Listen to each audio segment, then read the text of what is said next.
বাহ চুদির ভাই বাহ, তোদের এইখানে অনুষ্ঠান হইতাছে নাকি পন্দাবন্দি হইতাছে? প্রথমত এই ছেলেটা আর এই মেয়েটা নাকি ভাই বোন, কিন্তু ভাই এখন আমার কথা হইতাছে ভাই অথবা বোনের মধ্যে যে বয়সে বড় সে আসলেই কিন্তু একটা রোহিঙ্গার বাচ্চা। হ্যাঁ ভাই, আমি ওপেনলি কইতাছি সে আসলেই একটা রোহিঙ্গার বাচ্চা, কারণ তারা বড় হয়ে শাসন করা বাদ দিয়ে টিকটকে এসে মোর্চা করা শিখাইতেছে। গাইস তোমরা একটা বিষয় ভেবে দেখো তাহলে এরা কোন ধরনের ফ্যামিলির মানুষজন। আবার এই মেয়েটা তো বলতেছে সে নাকি টিকটক করে যাত্রাপালের মেয়েদের মতো নাচানাচি করে সাতক্ষীরার নাম উজ্জ্বল করবে। আমি এমন ভাবে সাতক্ষীরাকে রিপ্রেজেন্ট করব যাতে মানে গর্বটা আরো করতে পারে মানুষ। সাতক্ষীরা জেলার মানুষদের বলতাছি ভাই, আপনারা যদি আপনাদের জেলার মান সম্মান নষ্ট না করতে চান তাইলে ভাই এদের থামান। এরকম যাত্রাপালার মেয়েরা যদি আপনাদের সাতক্ষীরা জেলাকে রিপ্রেজেন্ট করে তাহলে ভাই আপনাদের জেলার নাম আরো বেশি খারাপ হবে। ঠিক বলেছো।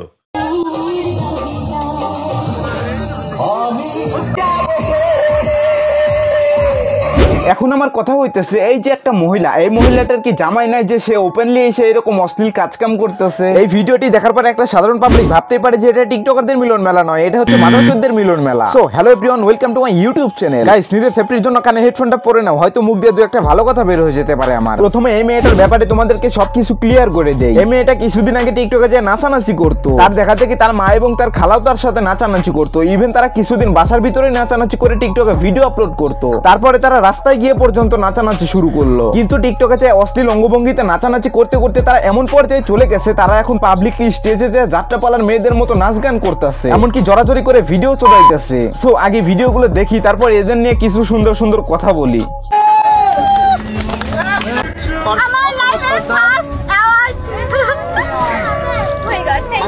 তো কাউকে দেওয়া হয়নি, এটা শুধু শিমুল পাইছে না?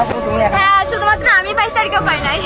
একটা মানুষ মনে করে নোবেল পুরস্কার পাওয়ার পরেও এতটা খুশি হয় না যতটা খুশি হয়েছে এই মেয়েটা টিকটকের হেডার নোবেল পেয়ে। ব্যাপারটা কিন্তু হাস্যকর। গাইস এই স্টেজের উপর যতগুলা ছেলেদের দেখতেছো সবগুলা মনে করো ব্রেইন ছাড়া, একদম ব্রেইনলেস পোলাপান, কারণ তাদের ব্রেনের জায়গায় রয়েছে গোবর। তাই তারা এই লেওরার স্টেজ মানে টিকটকের হেডার মেলার আয়োজন করেছে। এমনকি ওই টিকটকের হেডার মেলার দর্শক হিসেবে রয়েছে কিছু কিছু ব্রেইন ছাড়া পোলাপান। তাছাড়া তোমরা খেয়াল করলে দেখতে পারবা ওইসব লেওরার মিলন মেলাতে কোনো ভালো মানুষ যাবেই না।